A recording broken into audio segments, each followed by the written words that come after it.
Welcome back to जागो लाहौर। जनाब, गर्मी की शिद्दत में ना हर साल इजाफा होता है और आने वाले बरसों में दर्जा हरारत मज़ीद बढ़ने का इम्कान है। मगर सवाल ये है कि गर्म मौसम से इंसानी जिस्म पर क्या असरात मुरतब होते हैं, और हकीकत ये है कि बहुत ही कम लोग हैं जिनको इस हवाले से इंफॉर्मेशन है कि गर्मी से उनके जिस्म पर क्या क्या असरात मुरतब हो सकते हैं, किस तरह की बीमारियां जो है जन्म ले सकती हैं।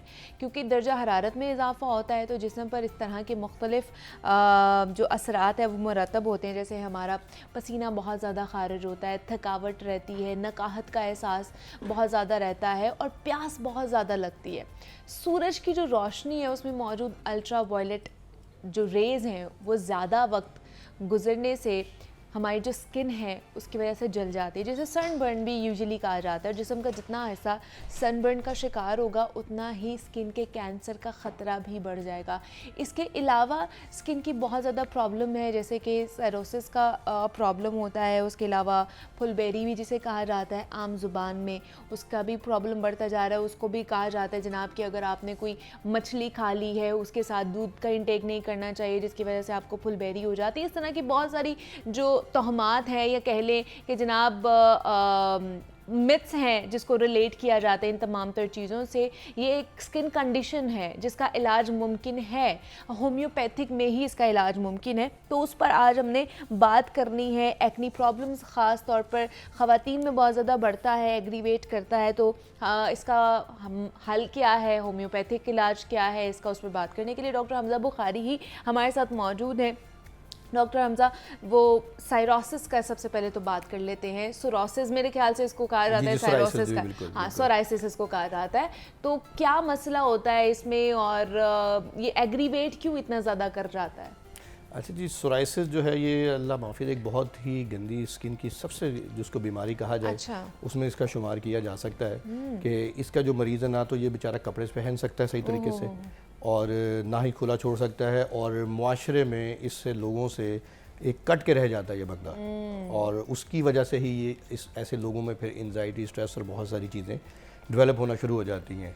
क्योंकि सोराइसिस का जो पेशेंट है इसकी एक निशानी जैसे सिंपली मैं बता देता हूँ कि जिस्म के ऊपर ख़ारिश होने के बाद सफ़ेद छिलके आना और उसमें से खून निकलना, और ऐसे लगता है जैसे पूरी स्किन जो है ये आपकी गलना शुरू हो गई है, और ऐसे लगता है जैसे जली हुई है। जली हुई है, जगह जगह से वो स्पॉट से पड़ जाते हैं। जब आपके इस तरह से जब चीज़ें आपको किसी पेशेंट का आपको देखेंगे या आपके आ रहे हैं, आप किसी से हाथ मिलाना चाहेंगे तो जारी बात है वो आपसे हाथ नहीं मिलाएगा कि मुझे ये बीमारी कहीं मुझे ना हो जाए। और इसी तरह से फिर पेशेंट्स के लिए जो खून का रिसना जिस्म के ऊपर से, पूरे जिस्म के ऊपर से, और स्पेशली ये सबसे पहले जो शुरू होती है वो कोहनियों से, अंडर आर्म से, आपके नी से, और इस तरह से ये चीज़ें जो हैं, या कानों के पीछे से, इस जगह से ये सबसे पहले शुरू होती है। और पहले मामूली होती है, लेकिन जब इसको नहीं केयर की जा सकती, इसमें आपके और नहीं करते, किसी किस्म की मेडिकेशन नहीं लेते और अपने जिस्म को जो है खुश्क रखते हैं, यानी वेट नहीं करते किसी वैसलीन से या किसी स्किन से, उससे आप उसको वेट नहीं करेंगे तो फिर क्या होगा कि ये बीमारी और ज़्यादा शिद्दत से फैलेगी। अच्छा, अब फिर वही बात आ जाती है कि जब हम इसको फ्रेंडली एनवायरनमेंट देते हैं किसी भी बीमारी का, उसके लिए अच्छी चीज़ें हम प्रोवाइड कर देते हैं। उसके लिए क्या उसमें क्या किया जाता है कि जैसे अब आपके लिए पेशेंट्स हैं, उनको सोराइसिस है, एक्जिमा है, फंगस है। अच्छा, अब इन चीज़ों को ये तीनों चीज़ें एक ही हैं या अलग-अलग डिफरेंट हैं, लेकिन तकरीबन एक जैसी हैं, लेकिन इसमें कुछ फ़र्क आ जाता है हर पेशेंट्स में। कुछ चीज़ें सोराइसिस, इसमें से मैंने बताया ना कि सोराइसिस सबसे बुरी बीमारी इसमें शुमार की जा सकती है कि उसमें ये लोगों का मिलना मिलाना और सारी चीज़ें जितनी है बिल्कुल ख़त्म हो जाती है, कट आउट ऑफ हो जाती हैं। अच्छा, इसमें इन चीज़ों को सबसे ज़्यादा जो चीज़ें बढ़ाती हैं, ठीक है, होने के लिए तो उसमें यह है कि वायरल इन्फेक्शन भी है, दूसरे से दूसरे मरीज़ को लग सकती हैं। टॉवल इस्तेमाल किया है, कोई कपड़ा इस्तेमाल किया या कोई डायरेक्ट अगर कांटेक्ट किया, कोई ऐसी चीज़ की, उससे ये चीज़ भी फैल जाती है कि उसका खदशा होता है मोस्टली इसमें। ये सोराइसिस, फंगस और मैं इसकी एक्जिमा की तीनों चीज़ों की बात करता हूँ। तो अच्छा, इसमें अब क्या चीज़ें की जाती है, और उसके बाद हमारे आ जाते हैं मुख्तलिफ़ किस्म की अद्वियात का इस्तेमाल। उसका साइड इफ़ेक्ट, उसका रिएक्शन भी होता है इस चीज़ में। अच्छा, अब जब पेशेंट्स में इसमें ज़्यादा चीज़ें बढ़ाती कि इस चीज़ को है, जो लोग बीफ का इस्तेमाल ज़्यादा कर रहे हैं, अब स्किन का प्रॉब्लम चल रहा है बॉडी के अंदर, लेकिन अब क्या कर रहे हैं, वो बीफ का इस्तेमाल ज़्यादा कर रहे हैं, बड़े गोश्त का। अच्छा, ड्राई फ्रूट्स का इस्तेमाल ज़्यादा कर रहे हैं, सुर्ख मिर्च का इस्तेमाल ज़्यादा कर रहे हैं खाने में, तेज़ मिर्च मसाले बहुत ज़्यादा खा रहे हैं, और अंडा खा रहे हैं। ये चंद एक वो चीज़ें हैं कि जो बहुत ज़्यादा इन चीज़ों को, इस चीज़ को एग्रीवेट कर देती है। ठीक है। अच्छा, ये अब ड्राई फ्रूट, अंडा उसके अलावा आप मिर्चों का इस्तेमाल कर रहे हैं और इसके साथ आप बीफ का इस्तेमाल कर रहे और तेज मिर्च मसाले वाली चीज़ें हाँ, जो है। बीफ का तो मैंने बहुत हद तक सुना है कि जो लोग बीफ का इस्तेमाल करे तो अच्छा, ये जो अंडा और जो आपने ड्राई फ्रूट का बताया ना, ये पहली दफ़ा मैंने सुना है इसके बारे में। अब इसमें एक चीज़ अब इसमें ये आ जाती है कि अब हम जितनी भी आजकल खुराक इस्तेमाल हो रही है, अब बॉडी में आपके जो किडनीज़ हैं, जो आपकी लीवर है, इन्होंने इसको फिल्ट्रेशन का इनका एक अमल है सारी चीज़ों का, ठीक है। खुराक को इसने हज़म करना है, करवाना है आपके, और डिटॉक्सिन करना है बॉडी के अंदर से, ऊपर स्टूल के थ्रू है, वो यूरिन के थ्रू है। अच्छा, अब इसमें जब तो आप खुराक के जिन मरीज़ों को मैं अक्सर बोलता हूँ जो मेरे पास आते हैं, पहले उनसे ये चीज़ पूछता हूँ कि अगर तो आप परहेज़ के साथ दवाई खाएंगे तो आप 100% शफायाब हो जाएंगे अल्लाह की मेहरबानी से। लेकिन अगर आप ये कहते हैं कि नहीं जी मैंने तो परहेज़ नहीं करना, दवाई खानी और है, दवाई खानी है, तो मैं कहता हूँ जी अल्लाह हाफिज़, आप जा सकते हैं। अच्छा, ऐसा पॉसिबल ही नहीं है। ठीक है। तो इसमें क्या चीज़ है, अगर आप अपनी खुराक को बहुत ज़्यादा उस नेचुरल के ऊपर कुदरती चीज़ों पे ले आते हैं, आप खीरे खा रहे हैं, गोभी खा रहे हैं, ठीक है, और इसी तरह बंद गोभी है, सलाद की चीज़ें हैं, चिकंदर है, गाजर है, इस तरह की बहुत सारी चीज़ें जब आप खा रहे हैं तो इट्स मीन कि आप अपनी बॉडी को, इम्यूनिटी को बेहतर कर रहे हैं, आप अपनी उस बीमारी को वो चीज़ नहीं दे रहे जिससे उस बीमारी ने और बढ़ना है। तो क्या होगा कि आपकी वो बीमारी की शिद्दत आहिस्ता आहिस्ता कम होना शुरू हो जाएगी। अब मरीज़ क्या करता है, उसने तेज़ मिर्च मसाले वाली बिरयानी भी खा ली, उसने बीफ भी खा लिया, उसने स्टेक भी खा लिया, और उसके बाद सुबह आके कहा डॉक्टर साहब मुझे तो खारिश बहुत हुई पूरी रात हो गया। हाँ। अब खारिश बहुत ज़्यादा हो रही है, भाई पूछा भाई आपने क्या किया, उसने कहा जी मैंने तो जनाब ये खाया। तो इसका मतलब है कि डॉक्टर हमजा इस टाइम जो हमें देख रहे हैं घरों पे, तो अगर जिसको सोराइसिस का प्रॉब्लम है, अगर वो नाश्ता कर रहा है उसमें अंडा खा रहा है तो वो ना खाए। जारी बात है, देखें ना, बिल्कुल ना खाए, अभी छोड़ दे वो जी। अगर तो आपने सेहतमंद रहना है, इस बीमारी से जान छुड़ानी है, तो दोनों चीज़ें हैं। खाली आप दवाइयों पे तो फिर आपको मोस्टली जो भी एंटी एलर्जी मेडिकेशन दी जाती है वो कुछ अरसे के लिए काम करेगी, फिर बात उसके बाद नहीं अगर करेगी। आपको वे फ़र्ज़ करें, मुझे तो कितना कोई है नहीं एलोपैथिक अद्वियात का पता, मैं कोई बेंगे होम्योपैथ डॉक्टर, मैं एक चीज़ ये जानता हूँ कि आप किसी भी मरीज़ को कोई दवाई जब दी जाती है, उसमें आप क्या कर रहे हैं, उसको आप 5 mg या 1 mg या 10 mg जो भी डोजेज होती है वो दे रहे हैं। आने वाले 2 महीने 3 महीने बाद वो 20 है, वो 50 है, वो 100 है, और देन लोग जो है उसको फिर किसी और स्टीरॉयड के ऊपर या इंजेक्शन के ऊपर ले जाते हैं। तो हमारे पास पेशेंट आते हैं ना बाकायदा कि डॉक्टर साहब इतना अरसा ये चीज़ खाई, मैं ठीक था, कोई हुआ। हाँ। बड़े बड़े डर्माटोलॉजिस्ट के नाम है उसमें, जी इतना अरसा ये दवाई खाई, बिल्कुल ठीक थे, कोई प्रॉब्लम नहीं है। अब क्या हुआ जी, साल गुजर गया, अब जनाब उन्होंने भी हाथ खड़े कर दिए, वो चीज़ें नहीं क्योरेबल हो रही, तो फिर उनको बोला जाता है कि ये चीज़ें अब आपने करनी है, अगर तो ये चीज़ें कर लेते हैं तो ठीक है। खारिश से सबसे पहले मरीज़ बेचैन रहता है। अच्छा, इसमें एक चीज़ याद है कि खारिश खाली खुश्क जो खारिश है ना, उसमें इसमें सोराइसिस ऐसी चीज़ नहीं है, उसका भी जो अमल दरामद है वो आपकी बॉडी के में वाटर इनटेक के साथ है।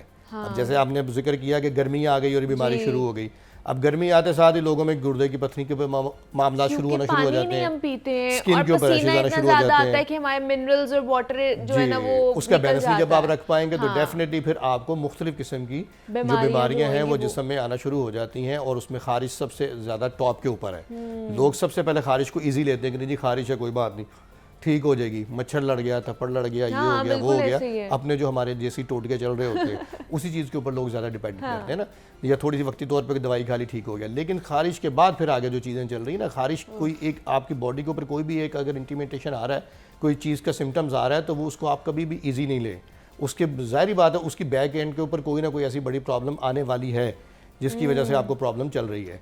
तो जब आप इन चीज़ों को देखेंगे, इन चीज़ों को कंट्रोल कर लेंगे, तो आई होप कि इंशाल्लाह ताला इस सोराइसिस के मर्ज से जान छुड़ाई जा सकती है। अच्छा, अब इसको एक चीज़ मैं उसमें बता दूं कि बाज़ शुगर के पेशेंट, इनमें जिल्द का बहुत ज़्यादा प्रॉब्लम आता है, शुगर के जो मरीज होते हैं, ठीक है, इनकी चीज़ें हील नहीं होती। अच्छा, अब इसमें शुगर का मरीज आ जाता है, जैसे हमारे पास कोई पेशेंट आ गया, डॉक्टर साहब खारिश है बहुत ज़्यादा ना, तो अब उन्हें खारिश की दवाई दे रहे हैं, कोई फ़र्क नहीं पड़ रहा। अब उनसे पूछा था पहले जी आपकी शुगर कैसी होनी, शुगर डॉक्टर साहब बेहतरीन है, ठीक है, लेकिन जो ने कहा नहीं जी आपको 15 दिन हो गए दवाई खाते या 7 दिन हो गए, आपको फ़र्क नहीं पड़ा, आपकी शुगर की रिपोर्ट दिखाए। अब शुगर की HbA1c जब करवाएगा 3 महीने, उसमें पता चल रहा है शुगर लेवल तो 12 से ज़्यादा है।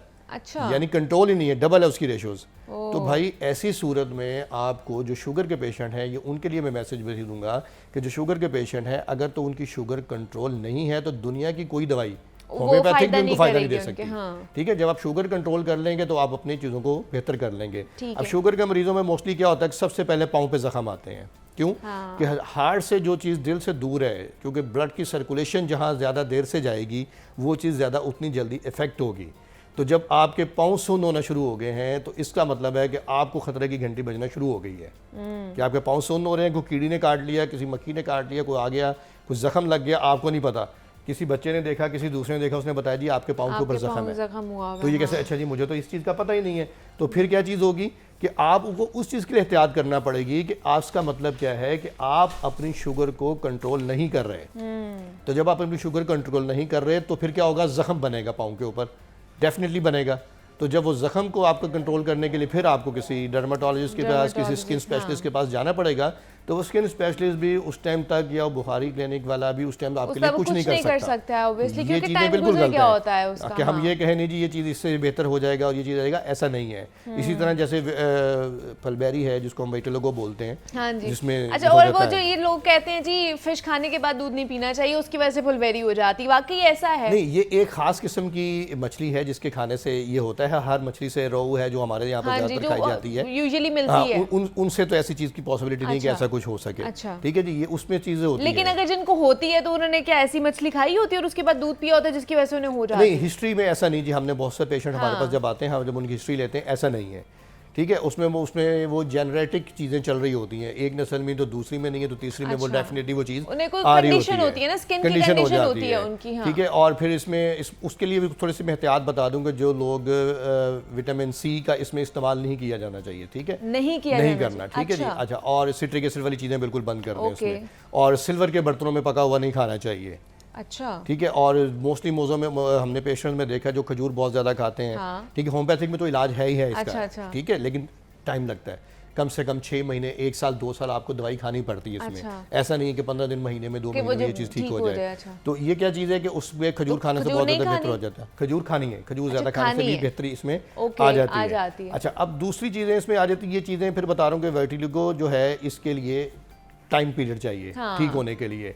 सोराइसिस के लिए टाइम पीरियड चाहिए, लेकिन with in 1 month patient normal होना शुरू हो जाता है इसमें। ठीक है, अच्छा, इसके बाद जो आ जाता है हमारा एक्नी, आगे सबसे जो खवातीन का सबसे बड़ा मसला चल रहा है इस टाइम।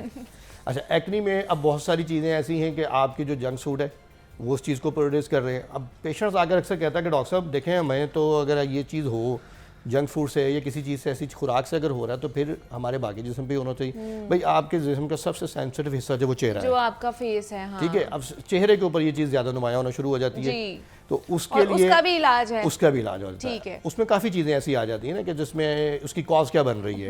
तो अगर वो आप कहें कि उसमें हम कॉज की तरफ भी जा सकते हैं की वजह से, वो मेरे ख्याल से डॉक्टर साहब अगली दफ़ा हम इस पर पूरा एक शो करेंगे कि जी एक्नी की क्या प्रॉब्लम हो सकती है, डिफरेंट टाइप्स की एक्नी होती है, उसका इलाज क्या है। लेकिन जनाब होम्योपैथिक में उसका भी इलाज है, सोराइसिस का भी इलाज है, फुलबेरी का भी इलाज है।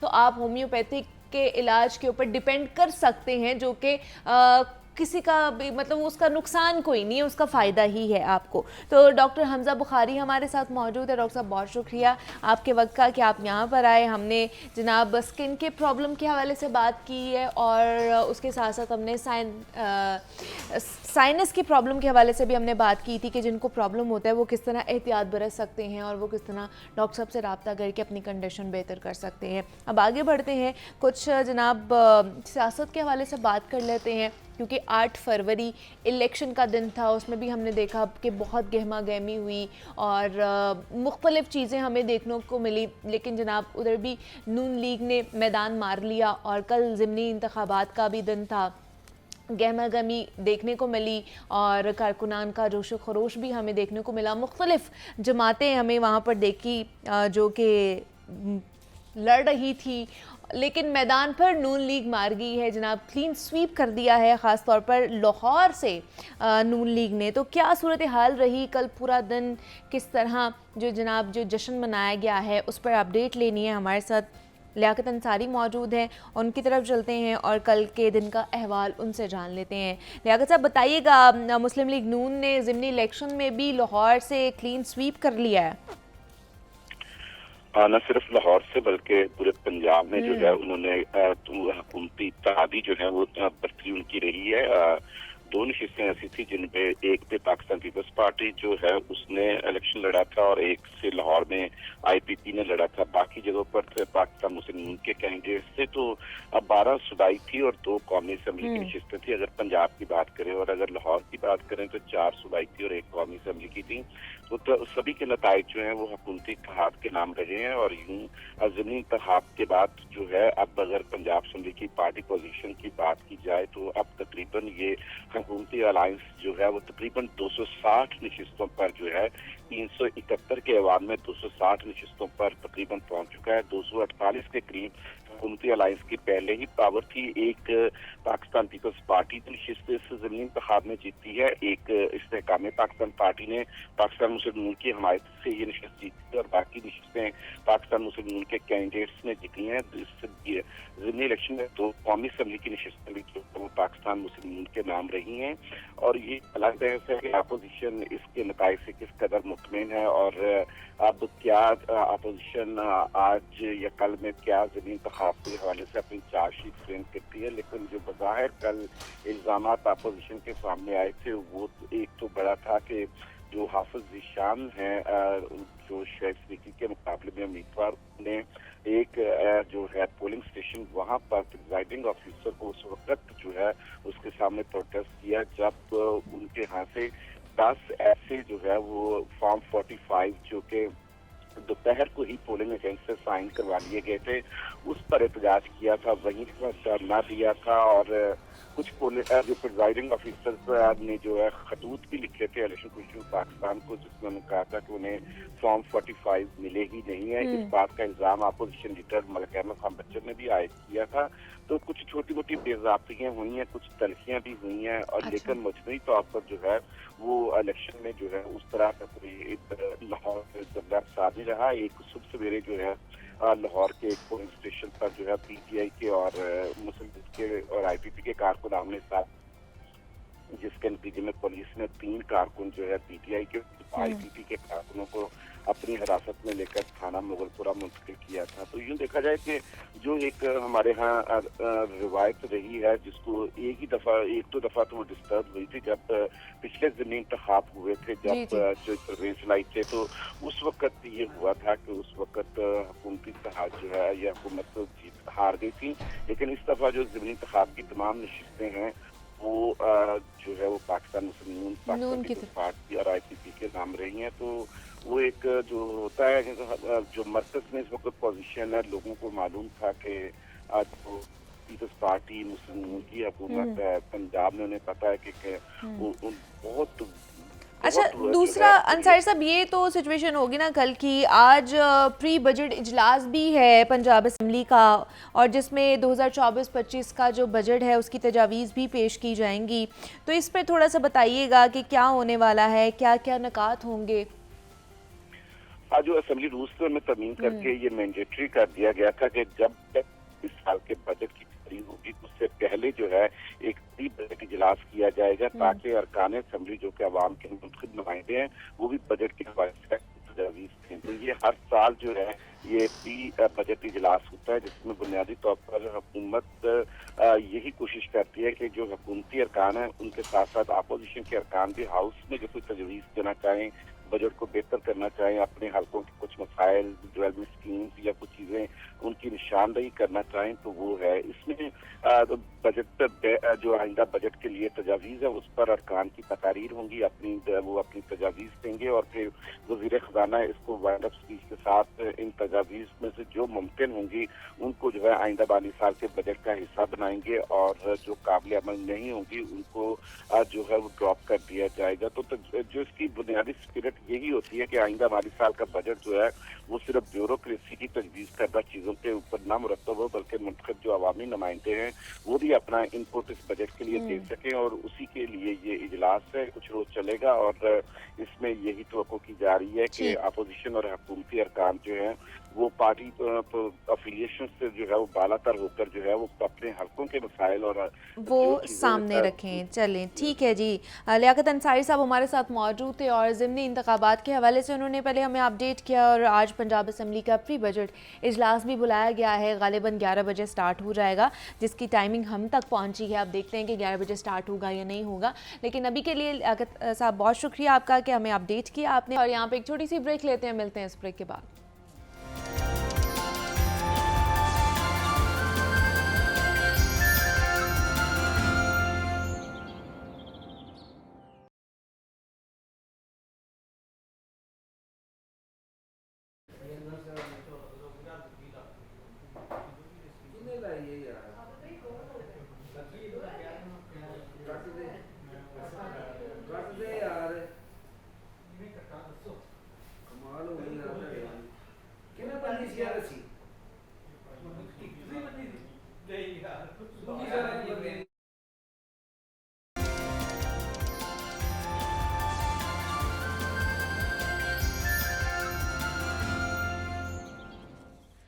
वेलकम बैक टू जागो लाहौर। जनाब, कुछ सियासत पर मज़ीद भी बात कर लेते हैं। कल का दिन बड़ा अहम था और ख़ास तौर पर नून लीग के लिए ये बड़ा दिन अहम रहा है, क्योंकि दोबारा से पूरे पंजाब में जनाब कह लेते हैं कि उन्होंने मैदान मार लिया है ना। लाहौर में तो क्लीन स्वीप किया ही है, पूरे पंजाब को भी अपनी ओट में ले लिया है। ख़ास तौर पर मुस्लिम लीग नून ने भंगड़े डाले गए, मिठाइयाँ भी तकसीम की गई, कारकुनान की तरफ से खुशी का इजहार भी किया गया और काफ़ी दिलचस्प सिनेरियो कल रहा और उस पर मज़ीद बात कर लेते हैं। इस पर बात करने के लिए नई मसूद साहब हमारे साथ स्टूडियोज़ में मौजूद हैं, तज्जियाकार हैं, और उसके साथ बैरिस्टर तलहा ने भी हमें ज्वाइन किया है। सर, आपको भी खुश आमदीद कहते हैं जागो लाहौर में, और तलहा आपको भी वेलकम कहती हूँ जागो लाहौर में। नईम साहब, सबसे पहले तो आप ही की तरफ आऊँगी। सारी सूरत हाल, कल ज़िमनी इलेक्शन था, पहले हमने 8 फरवरी को भी देखा, आपसे हमने तज्जिया भी लिया उसके ऊपर, और बड़ी तब भी दिलचस्प सिचुएशन थी, और कल भी बड़ी मज़े की सिचुएशन रही है। सरप्राइज एलिमेंट था या वाकई यही होना था कि नून लीग ने ही क्लीन स्वीप करना था? Thank you very much Muniba. कल कोई बड़ा अपसेट नहीं हुआ। अच्छा, बड़ा अपसेट नहीं हुआ? बड़ा ये तवक्को की जा रही थी यही होगा? मेरा यही ख्याल था, और मेरा जो इलेक्शन से बिफोर टाइम तज्जिया था तहरीरन या बोल करके, वो यही था। अच्छा। हाँ, एक मैं हैरान जरूर हुआ कि वजीराबाद से एक सीट पाकिस्तान मुस्लिम लीग नवाज ने हासिल कर ली, जो एक्चुअली पीटीआई की थी। बाकी आप देखें केपी में जो वज़ीर आला का भाई था वो उसकी छोड़ी हुई सीट जीत गया। हाँ, एक और सीट मुनफरद है कि रहीम यार खान में 8 फ़रवरी को एक इलेक्शन नहीं हो सका था। वहाँ पर एक उम्मीदवार थे असरार साहब, वो तहरीक नौजवान कोई थी उसके उम्मीदवार थे, वो इलेक्शन रुका हुआ था। वो इलेक्शन हुआ तो वो हल्का था साबिक गवर्नर अहमद महमूद का। अच्छा। मखदूम अहमद, वो सीटें वो जीता करती है। तो वहाँ पीपल्स पार्टी ने वो सीट जीती जो इससे पहले भी वही जीतती है। तो वो ज़िमनी इस तनाजुर में नहीं था कि कोई किसी ने सीट छोड़ी या कोई जीत के मर गया, वो ये था कि वो इलेक्शन ही नहीं हुए थे। ठीक है। बाकी आप देखें बिलावल वाली सीट वो उन्होंने जीतनी थी, वो जीत ली।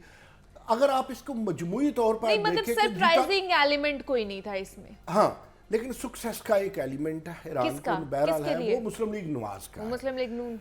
यानी मैं आपको एक छोटी सी हिस्ट्री बताऊं। हाँ जी। लाहौर को जुल्फकार अली भुट्टो का गढ़ मैं उसी पे आने लगी थी कि भुट्टो का लाहौर किस तरह छिना था और फिर नवाज का लाहौर। कल आपने जो तहरीर लिखी थी बड़ी दिलचस्प, बड़ी खूबसूरत है। हाँ जी, जंग का कॉलम है आपका, तो वो बड़ा खूबसूरत और बड़ी खूबसूरती के साथ आपने उस तहरीर को कलमबंद किया है। करते हैं ना, तो मैंने आपको स्पेशली भेजा। तो वो आपने मुझे भेजा, मैं वही पढ़ी थी कि भुट्टो का लाहौर कैसे छीना गया, जिसके ऊपर बड़ी मेहनत की थी मियां मोहम्मद नवाज शरीफ ने, और जेन्युइन मेहनत की थी। अच्छा। जेन्युइन मेहनत इस तरह की कि एक तो कोई शक नहीं है लाहौर कराची से आगे चला गया। जब हम कभी नौजवान थे, अच्छा। कराची ज्यादा खूबसूरत था। अब लाहौर को खूबसूरत बनाया जैसे तैसे भी। आपका नजरियाती इख्तलाफ हो, आपकी वैसे नफरत हो, आपकी वैसे मोहब्बत हो, लेकिन न्यूट्रली स्पीकिंग लाहौर के बाद लोगों ने लाहौर को फॉलो किया। मैं आपको बताऊं, मेरे 3 दोस्त ऐसे हैं जिनके दरवाजे खटखटा के, मैं आप तस्करा नहीं करूंगा, कॉलम में किया, उनको नौकरियां दी। नौकरियां आवाम को चाहिए होती है। एक्साइज इंस्पेक्टर लगे 85 से लेके 88 में, 93 में जब नवाज शरीफ वजीर आला थे। उसके अलावा इनकम टैक्स इंस्पेक्टर, सिपाही भर्ती हुए, मतलब इतनी मेहनत की, उनसे छीन लिया, भुट्टो से छीन लिया, मेहनत से छीना, सियासत से छीना। लेकिन बाद में मुझे समझ नहीं आई कि इमरान खान ने तो ऐसे जैसे मक्खन से बाल निकालते हैं ना, लाहौर को ऐसे छीन लिया था। पिछले 2 इलेक्शन में एक्चुअल सूरत हाल नवाज शरीफ से। अच्छा, इमरान खान की कोई उस तरह सक्सेस नहीं थी कि उन्होंने लाहौर को कोई सुपर डुपर बना दिया हो, उन्होंने मेहनत नहीं या नौकरियां दी हो, या जब इलेक्शन हुआ था तो वो जीते थे, वजीर आजम बने थे, तो इतने उन्होंने कोई लाहौर के या उनके बुजदार ने कोई मजेदार कर दिया हो। लेकिन आप देखें कि वालहाना तौर से मोहब्बत की गई इमरान खान से। अब इस इलेक्शन में लगता था कि इतना हम सन 47 का तज़किरा नहीं करते जितना फॉर्म 47 का करते हैं। कल तो वो हर किसी को पता चल गया फॉर्म 47 और 45 है आप क्या? यकीन करें, प्रिजाइडिंग ऑफिसर भी रहा, इलेक्शन एजेंट भी हाँ रहा, जी। इलेक्शन लड़े भी। ये 45 और 47 का गिरदान आपने सुना। ये इट वाज अ न्यू अब तो डिस्कवरी मेरे फॉर ख्याल से किसी छोटे बच्चे को भी पूछेंगे ना, उसको भी पता चल जाएगा फॉर्म 45 वो या तो आपको 47 वालदैन है क्या? बताए ना मेरी उम्र 45 है या वो कहेंगे 47 है, 47 तो वो कहते फॉर्म में हैं वालदैन आप तो खुला इख्तलाफ है। तो वो दोना धुल गया। सही। आप देखिए वो दोना धुल गया। हाँ। तो इसमें इसका मतलब है कि थोड़ी सी जिस तरफ लोग लगे हैं उस तरफ लगे हैं। एक एडवांटेज मिला था लाहौर में, अच्छा। सिंपथी का वोट जरूर किसको? आप देखें PTI को? पीटीआई को मिला अच्छा। था। अब जब लोग जेल में होंगे फिर वो इलेक्शन लड़ेंगे, नहीं, किसी का बेटा मरा ये होगा। इलेक्शन, ये इस वाले इलेक्शन में आप इसमें कह नहीं रहे मिला। हैं कि पिछले वाले में? पिछले मैं फेब के, आपने अच्छा। चूंकि फेब से बात शुरू की हाँ, तो हाँ, मुझे मैं आपने 8 मजबूर फरवरी कर दिया कि फेब और जिमनी को लेके चलूं। लेकिन इसमें अगर आप मुझसे कहें कि कुछ साइकोलॉजिकल हाँ। या सोशियोलॉजिकल Impact डिफरेंस क्या क्या है, है, हाँ। तो उसमें यह है कि यहाँ सिंपथी का वोट पीटीआई को लाहौर में या सिंध में या केपी में या गुजरांवाला में कहीं भी नहीं मिला, जो कि लाहौर में पहले मिला अच्छा, था। सही, तो ठीक है। अब इलेक्शन वो हुआ है जिस तरह रवायती हुआ करता। तो एक और बात बता दूं, नहीं, आपको मैं लगता हैरान क्यों? है रिगिंग की गई इधर भी? नहीं नहीं, देखिए देखिए मेरी बात सुने। जो हारता है वो कहता है जी मेरे साथ ज्यादती क्योंकि हुई। ऑपोजिशन तो यही जो- कहेगी ना, जो और जीतता कह है भी वो रही कहता है। है मैं तो पैदा ही सिकंदर हुआ था। हाँ जी, बिल्कुल तो ऐसे ही। ये तो दोनों तरफ से दावे आते हैं। हाँ, एक कल मैंने कहा कि ज्यादती हो रही है और वो हाफिज ईशान हैं लाहौर से जी, जो जी। इलेक्शन लड़े, फारूक साहब सुन्नी कहते हैं इत्तेहाद हमारी के। रीच नहीं हो पा रही रिटर्निंग ऑफिसर अच्छा। तक। अच्छा, इसमें दो बातें हैं। मैं इस पे खुला तबसरा नहीं करूंगा, बिटवीन द लाइंस बात करूंगा क्योंकि मैं खुद कंफ्यूज हूँ। अगर तो उन्हें रिटर्निंग ऑफिसर ने कैंडिडेट का पास बुलाना जरूरी होता है, पास बैठना, बैठ के वो गिनती सारी का, गिनती और सारा अमल जो है उनके सामने अगर तो होता है, उन्होंने हाँ। जानबूझ के नहीं आने दिया तो इट्स रॉन्ग। पे भी रिटर्निंग बात ऑफिसर करेंगे ना, जनरल इसलिए ज़ियाउल हमने हक नहीं था कोई। तलहा और को एक बुलाया। जुमला और, हाँ जी। अगर वो साथ शरपसंद लेके जा रहे थे अच्छा। या कोई एक्साइटेड कारकुनान लेके जा रहे थे, ओके। फिर उनका रोकना ठीक था। इसकी मैं मरियम नवाज शरीफ से कहूंगा कि मरियम अब कि हाकम है तहकीक ना करें कि वो जरूर, हाँ। इसका दूध का दूध और पानी का पानी पानी। का पानी जरूर करें ताकि पता चले कि किसी के साथ ज्यादती नहीं हो रही या ऑपोजिशन के साथ खासतौर पर जाती तो नहीं हो रही है। तलहा, आपसे यही पूछना चाहूंगी कि अगर इस तरह का कोई मामला होता है जिस तरह हाफिज ईशान कह रहे हैं आके, तो उसके लिए क्या लायामल हो सकता है या क्या कानूनी उनके पास जो है ना वो राह है? जी मनीबा, thank you for inviting. First of all देखें, इसमें सबसे पहले कानून तो बड़ा क्लियर है। इलेक्शंस एक्ट 2017 हमें ये बता देता है कि अगर आपको आरओ के पास काउंटिंग के टाइम पर नहीं इजाज़त मिलती वहाँ पर बैठना रिटर्निंग ऑफिसर के पास, तो ये हक है हर उस कैंडिडेट का और उसके इलेक्शन एजेंट्स का कि वो काउंटिंग के अमल में फॉर्म 45 वो फॉर्म्स हैं जो पोलिंग एजेंट्स साइन करते हैं, और फिर फॉर्म 47 वो है जो कंसोलिडेशन होती है इन सारे फॉर्म्स की रिटर्निंग ऑफिसर के पास। जी। तो एक तो ये एक्ट हक देता है कैंडिडेट्स को, अगर उनको यह हक उनसे छीना जाता है तो इसका बड़ा सिंपल सा रास्ता है कि उन्हें फौरन से एक एप्लीकेशन रिटर्निंग ऑफिसर के नाम पे लिखनी है। अच्छा, ठीक है। उनको वो एप्लीकेशन देनी है। अगर वो उस एप्लीकेशन पे कोई कार्रवाई नहीं होती तो फिर वो इलेक्शन ट्रिब्यूनल में उस एप्लीकेशन को असेल कर सकते हैं इन लेटर टाइम, जब आपका हतमी नतीजा आ जाता है और जब इलेक्शन कमीशन रिजल्ट्स नोटिफिकेशन जारी कर देता है तो उसके बाद इलेक्शन ट्रिब्यूनल का अमल सामने आता है जिसमें इस एप्लीकेशन को आप इलेक्शन ट्रिब्यूनल के सामने असेल कर सकते हैं। लेकिन अब प्रॉब्लम ये है कि हम थोड़ा सा, जिस तरह हम रिगिंग की बात कर रही थी आप और उससे पहले कि कल क्या इलेक्शंस शफाफ थे या नहीं, तो अगर हम इलेक्शन डे को देखें तो इलेक्शन डे बहुत अच्छे तरीके से इलेक्शन कमीशन हो ने गया। मुनक्किद हाँ, करवाया, complete हो और गया, 8 फरवरी को भी हमने देखा कि वो भी बड़ा पीसफुल तरीके से peacefully, था। हाँ, चीजें हो गई बट द प्रॉब्लम इज कि election day itself is not the election itself. उससे पहले भी आप जमहूरियत को अगर हमने मुस्तहकम करना है तो हमें मेक श्योर करना है कि जो भी बड़ी जमहूरी ताकतें पाकिस्तान में हैं, अगर उनके कोई प्रॉब्लम्स हैं या उनके कोई एक्यूजेशंस हैं तो उसको संजीदगी से लिया जाए। से लेके चले। हम देख रहे हैं कि एक ऐसी सियासी जमात पाकिस्तान तहरीक इंसाफ और सुन्नी इत्तेहाद काउंसिल जो कि एक ही अम्ब्रेला के अंडर है, उनको ना तो जलसे करने दिए गए, ना उनको इलेक्शन कैंपेन करने दी गई। फिर सिंपैथी की बात जहाँ तक आती है, सिंपैथी कब मिलेगी जब सारी की सारी लीडरशिप ही जेल के पीछे। तो आपने एक पार्टी की सारी लीडरशिप को जेल में डाला हुआ है, उसके बाद आपने उनसे उनका निशान भी ले लिया, उसके बाद आप उनको जलसे भी नहीं करने दे रहे। तो अगर ये सारे प्री पोल रिगिंग के इंडिकेटर्स नहीं हैं तो और कौन से इंडिकेटर्स होते हैं? और इसमें एक बड़ी इंपॉर्टेंट चीज़ है, अगर आप 47 से लेके अब तक डू यू थिंक रिगिंग हुई है? वेल आई बिलीव कि इन चीज़ों को, इन एक्यूजेशंस को सीरियस लेना चाहिए। जो जमात इस टाइम मुल्क में हुक्मरानी कर रही है। अच्छा। और अगर हम चाहते हैं कि मुल्क से जो पॉलिटिकल पोलराइजेशन है उसको हमने ख़त्म करना है। हाँ। अब इसमें एक इम्पॉर्टेंट चीज़ जो मैं समझता हूँ कि व्यूअर्स से इसके बारे में बात करना ज़रूरी है। मोस्ट इम्पॉर्टेंटली 47 से अब तक जितने भी इलेक्शंस हुए हैं उसमें जो हमारे मुल्क की अदलिया है, जिस पे अवाम का एक ट्रस्ट है, हमेशा वो एज रिटर्निंग ऑफिसर्स और वो मेन इलेक्शन करवाना उनके जिम्मा होता है। लेकिन इस बार हमने एक नया ट्रेंड देखा कि इस अमल को ब्यूरोक्रेट्स के हाथ में दे दिया गया। अच्छा। तो अब ये भी एक जमात का बहुत बड़ा एलिगेशन था कि ये किस तरह से आपने अदलिया से लेके ब्यूरोक्रेट्स को दे दिया कि रिटर्निंग ऑफिसर्स आपके एसीज और डीसीज बनेंगे, और ये वो एसीज एंड डीसीज हैं जिनको गवर्नमेंट खुद अपॉइंट करती है। तो डेफिनेटली ये भी एक ऐसा एक्यूजेशन है जिसको संजीदगी से लिया जाए और इलेक्शन कमीशन को इन एतराज़ात के ऊपर जवाब देना लाजिम है उनके ऊपर। तो आई डू बिलीव कि हमारे पास इंडिकेटर्स तो बहुत ज़्यादा हैं जो कि दूसरी तरफ से भी जो आवाज़ें उठ रही हैं, जो सवाल उठ रहे हैं, उनके अगर जवाब मिलेंगे तो फिर शायद हमारी जमहूरियत जो है थोड़ी पीसफुली जो मुस्तहकम हो सकती है। नईम साहब, इसी चीज़ को आपकी तरफ भी पुट ऑन करूंगी कि आपको क्या लगता है कि जमहूरियत अभी बाकी है या नहीं है? और दूसरा ये कि आपने जिस तरह बात की अपने कॉलम में कल वाले कि जो है 1988 से जो है ना ताहाल पीपल्स पार्टी जो है ना वो पंजाब पर पनप नहीं सकी है, उसकी जगह नहीं यहाँ पे बनी है, उसकी क्या वजह है? देखिए, दो बातें। एक बात पहले अगर आप मुझे आप इजाज़त दें तो तलहा वाली बात, तलहा ने बड़ी खूबसूरत बातें की, एकेडमिक बातें की, लेकिन तलहा को मैं एक अर्ज करूँगा कि ये जो नौजवान है ना, ये तलहा, ये बड़े खूबसूरत, बड़े प्यारे हैं, ये हमारा मुस्तकबिल है, लेकिन ये हिस्ट्री नहीं पढ़ते।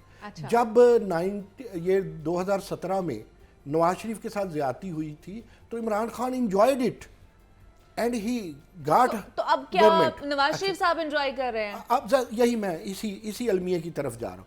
इमरान खान के पास 4.5 साल रहे। अच्छा। वो क्या करते रहे? एक बात रोकना चाहिए था ना। हमारे हर सियासतदान ने इंजॉय किया एस्टेब्लिशमेंट को और रगेदा भी एस्टेब्लिशमेंट को है। हमारे सियासतदान भी मोहसिन कुश है और हमारी एस्टेब्लिशमेंट तो सुबहान अल्लाह। अब एक और मैं जो अर्ज़ करना चाह रहा हूँ वो अर्ज़ ये है कि आप कहते हैं जमहूरियत है कि नहीं है।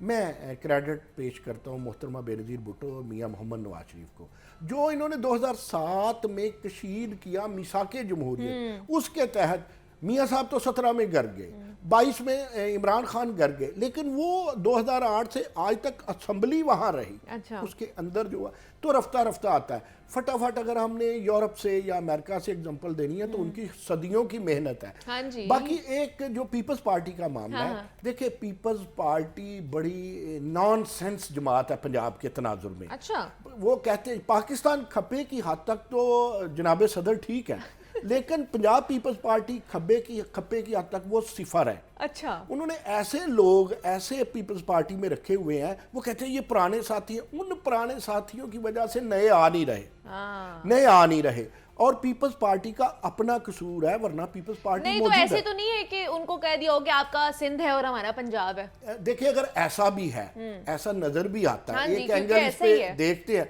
क्योंकि आप देखिए कि सबसे हुकूमतें छिनी है, लेकिन 2008 से ये चौथा टन्योर है, हैटर के बाद एक स्टेप ऊपर जा रहे हैं।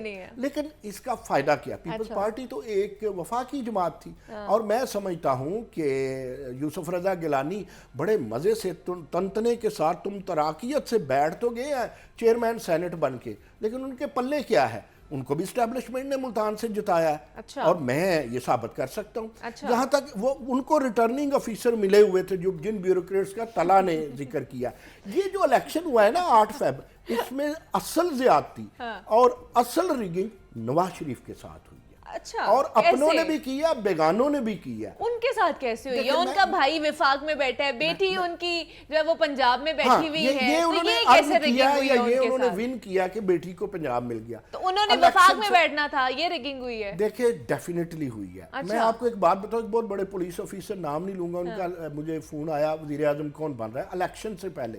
मैंने कहा Shahbaz Sharif. How is possible? हमारी रिपोर्टें ये है। मैंने कहा मेरे भाई मेरे पास रिपोर्ट ये है, आप जितना भी नवाज शरीफ को बदनाम नाम करें, वो 3 जर्नैल खा गया, वो 2 सदूर खा गया, यानी जहांगीर करामत को घर का रास्ता दिखाया, राहील शरीफ को कहा नहीं मिलेगी एक्सटेंशन, फिर एक आसिफ नवाज जंजुआ थे, उसे भी कहा कि भाई दिस इज द स्टोरी। कोई जर्नैलों के साथ, जो मेरे फेवरेट लीडर है ना आसिफ अली जरदारी, वो भी इतना उनके सामने खम ठोक के खड़े नहीं होते हैं। देखिए यहाँ मैं एनालिस्ट हूँ ना, मुझे एनालिसिस देना पड़ेगा, तो वो भी खड़े नहीं हुए। फिर आप, मैं कैसे तसव्वुर कर लूँ कि जिसको आपने बुलाया कि इमरान खान पुठा पै गया, साड़ी जान छुड़ाओ, नवाज शरीफ, आप उसको कभी भी नहीं देंगे इक़्तिदार। और मैंने ये लिखा भी था, ऑन रिकॉर्ड है, ये लिख लीजिए कि उन्होंने अल्टरनेटिव, देखे नून से शीन निकली नहीं है, अच्छा, लेकिन नून पे शीन गालिब जरूर आ गई है और लाने वाली इस्टेब्लिश है। शहबाज शरीफ भी नहीं चाहते ऐसा, अच्छा। मरियम भी खुश नहीं है, वो वजीर आला है, वो खुश होती जिसका राइट था उसके बाप का, उसे वज़ारत उज़्मा मिलती। अच्छा। तो इसलिए यहाँ शोर शराबे और हैंकियाँ फेंकियाँ हैं एस्टेब्लिशमेंट की जानब से, और कसूर पार्टियों का भी है कि किसी पार्टी ने अपने आप को इंस्टीट्यूशन ही नहीं बनाया। जमात इस्लामी जैसी पार्टी देखिए जिसके अंदर जमहूरियत है, वो खुडे लाइन लग गई है, उसकी शेल्फ लाइफ खत्म हो गई है। तो पार्टियों को इंस्टीट्यूशन बनाना पड़ेगा, तभी मैं कुछ ज्यादा तो नहीं बोल गया। नहीं ज्यादा नहीं बोल रहे, मैं ये तला गुस्सा खा रहा गला, बाबा मेरा टाइम भी लाएगा। नहीं, साथ साथ हम तलहा को भी इंगेज करेंगे। आपकी तरफ भी मैं मौलाना फजलुर रहमान का क्वेश्चन पुट ऑन करना चाहूंगी कि वो आजकल बड़ा नाराजगी का इजहार कर रहे हैं कि जी हमें खुड्डे लाइन लगा दिया गया है। ये बड़ा अहम सवाल, तत्ता सवाल सवेरे उसके बारे में क्या कहेंगे? वो ये है कि आपको पता है गवर्नर अभी लेट है, हाँ जी, गवर्नर लगने हैं हर जगह। उस मौलाना, अच्छा वो भी मेरे फेवरेट है वैसे। अच्छा आपकी सारी फेवरेट है? मुझे लगता पता क्यों है, मैंने उनसे बड़ी दफा मुलाकात की, इंटरव्यूज किए, या मैं एंकर्स के साथ देखा, वो बोलने नहीं देते, वो इतने तेज और जीरक है। ये नहीं है कि मुझे उनकी सियासत पसंद है, लेकिन नजरियाती इख्तलाफ। लेकिन क्या करेंगे, फिर हमने तलहा के पास भी जाना। अच्छा आखिरी बात, उन्हें चाहिए गवर्नरी KPK की। अच्छा आप दे दे, जिंदाबाद। वो तो कहते हैं जब जलसे जुलूस करने थे तब मुझे आगे रखा, और जब ओहदेों की बारी आई है तो मुझे खुड्डे लाइन लगा दी। भाई मेरी बात, सब्जी छुरी से ही काटेंगे, गोली मार के तो नहीं काटेंगे। तो जहां जिसकी डिवीजन ऑफ लेबर है, तफवीज़े कार है मौलाना के पास, मौलाना देखे अलायंस हो सकती है मौलाना की, हुई है, अंदर से है। और तलहा को एक बात कह दूं, एक बात, जरूर, तलहा ये जो आपकी अदलिया है ना, ये 150वें नंबर पे गई है। अच्छा। ब्यूरोक्रेसी 150वें पे नहीं। मैं भी चाहता हूँ रिटर्निंग अफसर अदलिया ही होती, लेकिन अदलिया को भी ये हुक्मरान ही लाते हैं। हो सकती है PTI के साथ, क्योंकि अंदर खाते तो असद कैसर और इनकी मुलाकातें भी हुई हैं, बड़ी मौलाना कच्ची गोलियां, ठंडी हवा के झोंके भी आए हैं। मौलाना कच्ची गोलियां नहीं खेलते। अगर आप गवर्नर बना देंगे ना उन्हें, KP का, वो नून लीग का हक है, ठीक है, तो वो इनके साथ 2020 खेलेंगे। ठीक है, अगर नहीं बनाएंगे तो वो PTI के साथ जफियां डालेंगे, बिल्कुल डालेंगे। लेकिन उन्हीं को वो बहुत कुछ कहते रहे, कोई फर्क नहीं पड़ता ना PTI। आने वाले दौर में आप देखेंगे इमरान खान और जरदारी भी मिलेंगे। अच्छा, ये आप पेशेंट को ही कर रहे हैं? लिख ले। चले जी, हम ये अगर ऐसा हुआ तो फिर हम ये निकाल के क्लिप दिखाएंगे जरूर नईम मसूद साहब को, और तलहा को भी तब बुलाएंगे कि तलहा बताए आप भी। तो तलहा क्या कहेंगे, ये सारी सिचुएशन आपके सामने है, कल इलेक्शन भी हो गए हैं, तो ये आगे आपको लगता है कि यही होता जाएगा, या सिस्टम अब बेहतर होना शुरू हो गया है, या अब अगर आवाज़ उठाई जा रही है अवाम की तरफ से तो हो सकता है बेहतर? डेफिनेटली मुनीबा, देखें एक जमहूरी अमल तो कल हमने देखा है कि पूरा हुआ, और जैसे जैसे जमहूरी अमल पूरे होते हैं तो सिस्टम और जमहूरियत वो बेहतर तो होती है। और हमें 8 फरवरी के इलेक्शंस जितने भी मुतनाज़े हों, लेकिन ओवर द टाइम मुल्क में थोड़ी स्टेबिलिटी भी बढ़ी, इकोनॉमिकल स्टेबिलिटी भी हमने उसकी वजह से देखा कि बढ़ना शुरू हो गई, और लोगों का एक जो कॉन्फिडेंस था विद इन द स्टेट वो भी थोड़ा बढ़ना शुरू हो गया। तो डेफिनेटली बीइंग अ पाकिस्तानी, हर पाकिस्तानी की ख्वाहिश है, चाहत है कि मुल्क तरक्की की तरफ जाए और मुस्तहकम हो। तो ओवर द टाइम चीज़ें बेहतर होते हुए नज़र तो आ रही हैं। अच्छा। लेकिन अगर इसमें कोई रुकावट है या इसमें कोई चीज़ जो इसको होने से रोक रही है, वो वही पोलराइजेशन है जो डिफरेंट पॉलिटिकल पार्टीज़ के दरमियान, अगर जिस तरह अभी नईम साहब ने बताया कि PTI और पीपल्स पार्टी कल को मिलेंगी, तो I think that would be a very welcoming step. Political parties have to sit together. पे आप सारे पॉलिटिकल पार्टीज हैं जी, सिर्फ अपनी आवाम के लिए, तो फिर तो अच्छा ही है ना। एग्जैक्टली हमने नईम साहब की बात से मिसाक जमहूरियत जब हुआ था तो वो पाकिस्तान के लिए बहुत ही खुश आइन दिन था True. और आज भी उस दिन को सेलिब्रेट किया जाता है क्योंकि वो डेमोक्रेसी की जीत का दिन था। हाँ। तो इसी तरीके से अगर कल को नवाज लीग और पीटीआई एक टेबल पे आके बैठती हैं या पीपल्स पार्टी इनके साथ आके बैठती है, मौलाना साहब बैठते हैं, तो ये सारे वो लोग हैं जिनके पास पीछे से लोगों की बैकिंग है। तो जमहूरियत में हमें देखना है कि जितनी भी जमहूरी ताकतें हैं, पॉलिटिकल पार्टीज हैं, अगर पीटीआई भी इस टाइम है तो उसके साथ एक बहुत बड़ा अवाम का जमे गफीर है। उसी तरह नून लीग को बहुत से चाहने वाले लोग नून लीग को पसंद करते हैं। तो हम किसी एक सियासी जमात को पॉलिटिकल हमारे डेमोक्रेटिक प्रोसेस से निकाल नहीं सकते। अच्छा। और वो गलतियां हमने माजी में भी की और हमने देखा कि किस तरह से फिर हमारे मुल्क ने उन गलतियों का खमियाजा भी भुगता। तो शायद हम तारीख के उस हिस्से पे हैं कि हम वो गलतियां अब दोबारा नहीं दोहरा सकते हैं और हमारे पास कैपेसिटी नहीं है उनको दोबारा दोहराने की। तो हमारे पास लास्ट 2 मिनट है, 1 मिनट नईम साहब आपके लिए, 1 मिनट तलहा आपके लिए, जाते जाते क्या पैगाम देना चाहेंगे? देखिए, जमहूरियत पटरी पे चढ़ी है, इसे मुस्तहकम होना चाहिए। अच्छा। एस्टेब्लिशमेंट भी रूह होती है किसी कौम की, लेकिन बिल्कुल अपनी ऐसी है, हदूद हाँ में जी, उसके रहे। बगैर कुछ नहीं कर सकते। और जो सियासतदान है वो देखिए हमारी पिक्चर होते हैं, आवाम की हाँ जी, होती है, नुमाइंदगी लेकिन कर वो होते हैं। पिक्चर को खराब ना करे, फोकस्ड पिक्चर होनी ठीक चाहिए है। और अपनी हदूद किसी को पार नहीं करनी अच्छा। चाहिए। ये मुल्क अपना है, यहाँ पीटीआई अपनी है, पीपल्स पार्टी अपनी नून है, लीग मौलाना अपनी अपने है, नून लीग अपनी है। नून लीग आपकी मुझे लगता है ज़्यादा है, वो मैं कहने लगा था आप बेताब हो गए। तो हम सब एक है, किसी का भांजा उधर है, किसी का भतीजा उधर है, मेरे बच्चे तो सब पार्टियों में हैं, तो मेरी सब पार्टियां हैं। क्या बात है, तो क्योंकि मुल्क मेरा है, जमहूरियत यही कहती है। यही और हमें जमहूरियत का इस्तेहकाम मिलेगा तो मुल्क की इस्तेकामत मिलेगी और इसमें हुमर आएगी, बरकरार रहेगी। बेशक ऐसी है। तलहा, लास्ट पैगाम क्या देना चाहिए? Lastly as far as the message is concerned, तो मेरे ख्याल से हमारे जो नौजवान हैं उनके अंदर पेशेंस आना बहुत ज़रूरी है। अच्छा। क्योंकि हम पॉलिटिकल पार्टीज़ की बहस में इतना आपस में लड़ना शुरू हो जाते हैं कि शायद एक पॉइंट पे आके हम एक दूसरे से बात करना भी गवारा नहीं समझते। तो ये वो पोलराइजेशन है जो असल में इस कौम को नुकसान पहुंचा रही है। किस हद तक घरों में लड़ाइयाँ, आपस में लड़ाइयाँ और किस हद तक इंसान नहीं चले जाते। तो हमें पेशेंस के साथ सुनना भी चाहिए, समझना भी चाहिए और जमहूरियत को डेफिनेटली कोशिश करनी चाहिए कि उसका प्रचार करें। और आज इस आपकी विसादत से मैं नईम साहब का बहुत शुक्रिया अदा करता हूँ, बहुत कुछ सीखने को मिला आज इनके साथ बैठ के, तो बहुत शुक्रिया आपका भी and thank you Muniba for inviting. Thank you so much कि आप दोनों यहाँ पर आए। नईम साहब आपका बहुत शुक्रिया कि आप भी यहाँ पर आए टाइम निकाल के, और तलहा आपका भी बहुत शुक्रिया कि आप भी यहाँ पर आए और आप रिप्रेजेंट कर रहे हैं हमारी नौजवान नस्ल को, हमारी कम्युनिटी को खास तौर पर। नहीं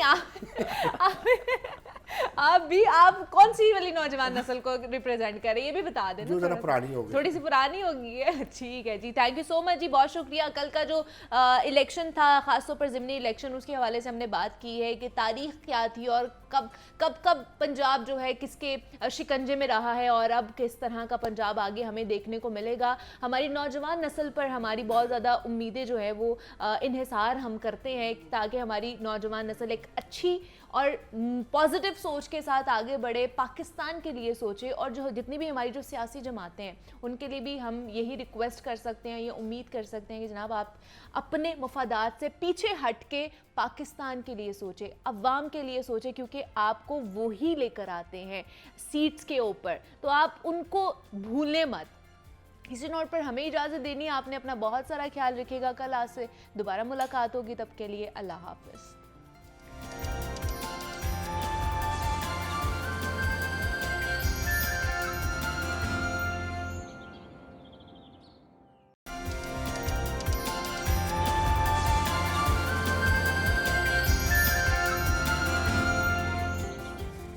अस्सलामुअलैकुम एंड वेरी गुड मॉर्निंग। जागो लाहौर में आप सबको खुश आमदीद कहते हैं जनाब। हंसती मुस्कुराती और खूबसूरत सी सुबह के साथ मैं हूं मुनीबा आसिफ, इस उम्मीद और इस दुआ के साथ कि आप लोग इस वक्त जहां कहीं भी होंगे खैरियत से होंगे।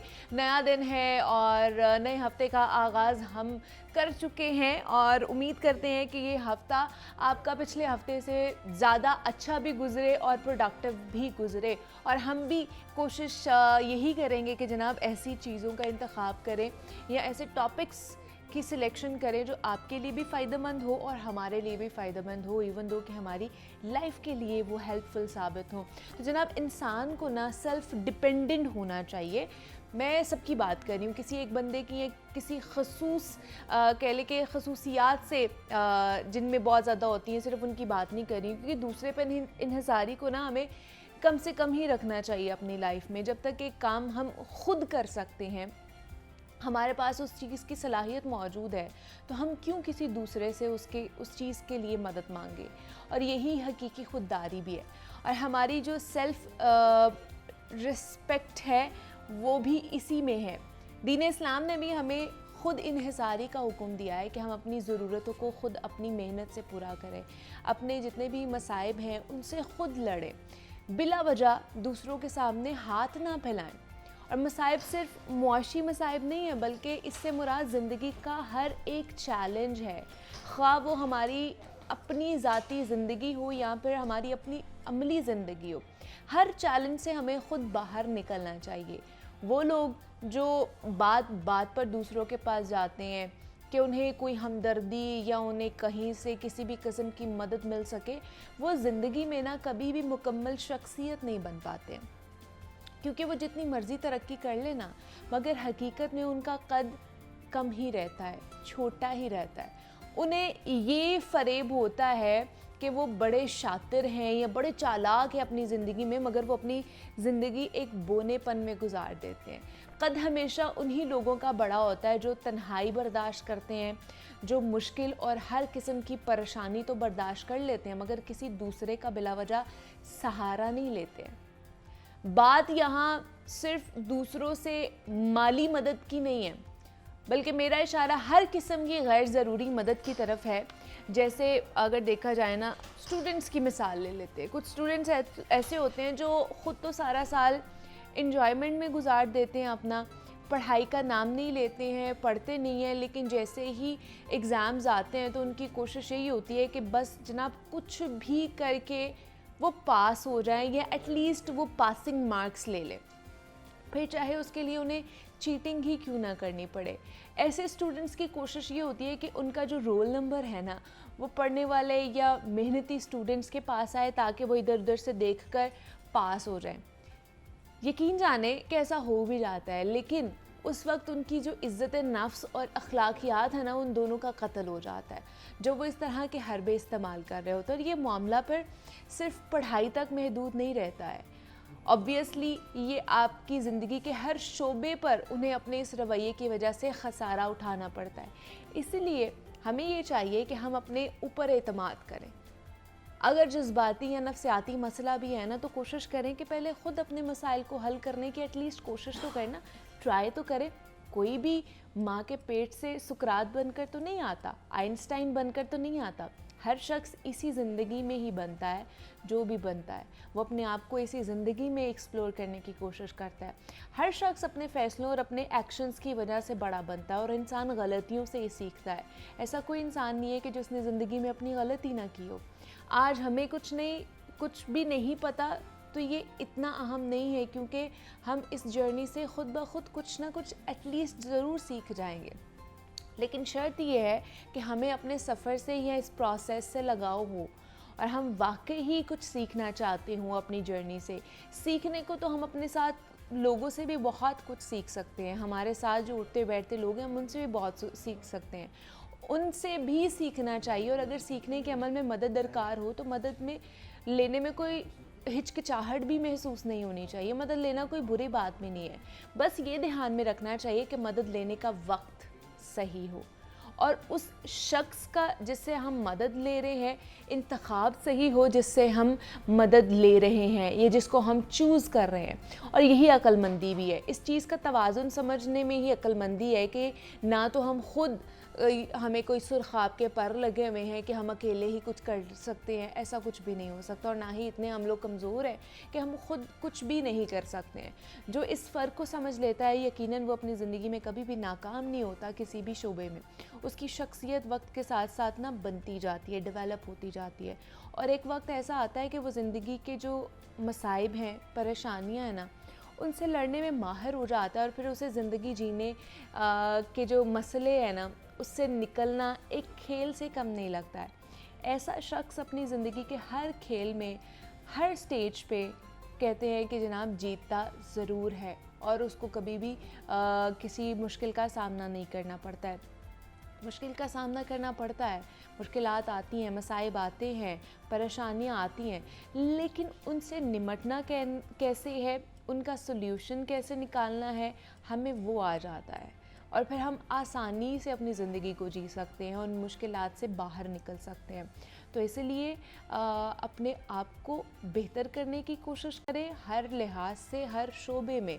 ये मत समझें कि आप जो कर रहे हैं वो शायद कोई छोटा काम है या क्या है, ऐसा कुछ नहीं होता है।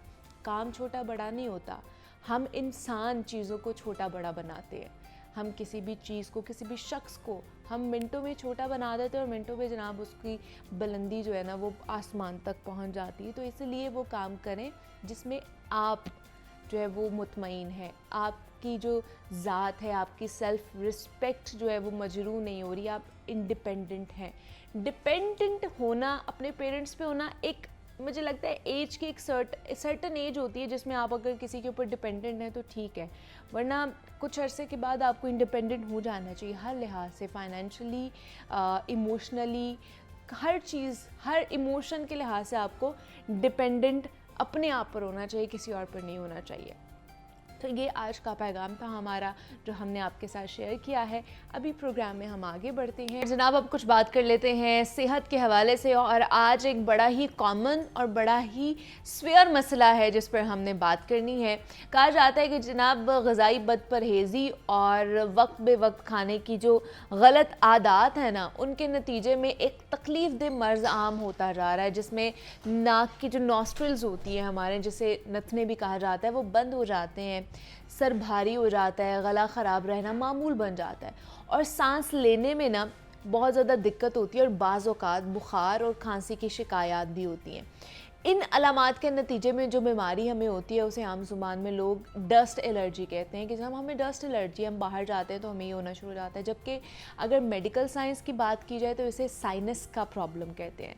नाक और गले के दरमियान जो रबत होती है ना, वो पैदा करने वाले जो खमदार ट्रोफ होते हैं जिन्हें साइनस कहा जाता है, उनमें वर्म या फिर सोजिश की कैफियत पैदा हो जाती है और इस मर्ज़ में मुब्तला जो फ़र्द है उसको छींकें आती हैं, यूजुअली बहुत ज़्यादा, नाक और आँखों से पानी निकलता है, सर दर्द रहता है और बड़ी बेसुकूनी सी रहती है, इरिटेशन रहती है हर वक्त। और दूसरा ये भी एक अलामत है कि जनाब उनको तेज़ परफ्यूम से, गर्द व गुबार से, धुएं से उनका ये जो मर्ज़ है ना ये ज़्यादा बढ़ने का भी ख़दशा हो जाता है। यहाँ तक कि इस मर्ज़ का शिकार होने वाले जो लोग हैं ना, उन्हें पुराने कपड़ों की स्मेल भी बहुत ज़्यादा तंग करती है और कभी कभार मुरगन खुराक और ठंडे पानी से फौरी एलर्जी होकर छींकें आना शुरू हो जाती हैं।